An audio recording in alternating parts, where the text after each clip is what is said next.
is because I was basically overwhelmed by the fact that I compared myself to other people, and I then became consumed with the idea that everyone else in this entire planet goes through that too. And I thought about social media and how it gives us permission every second of the day to do that. We compare ourselves, and there's literally millions of hashtag goals of so many people just showing pictures and making statements of what they aspire to become. And I think that sometimes a goal can actually be wrong depending on what your motivation is behind it.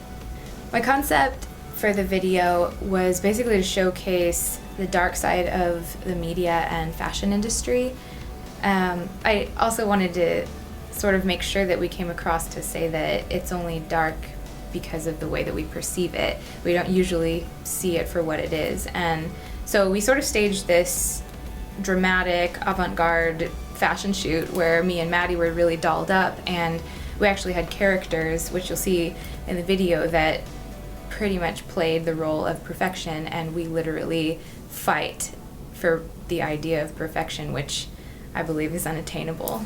The underlying message behind the video is that we waste too much time comparing ourselves to other people and to these images of people that aren't real. I actually really wanted choreography for this video. I wanted to hire a bunch of dancers and do this extravagant thing. We went through the concept, and after collaborating with the director, DeLisi, he is awesome, and we realized that with the concept, I could actually perform this piece and it would make a lot of sense. So I worked with a choreographer, and her name's Dorinda Walker, and I told her that I wanted something similar to voguing, but with rigid movements and something kind of dark that just fit the vibe of the video. Working with Matty Mullins was awesome. He was really passionate about the song. When I asked him to perform on it, he was stoked. So it was an honor that he was on it. He showcases this side of his voice that is totally different apart from his normal gig with Memphis Mayfire, and that was really cool.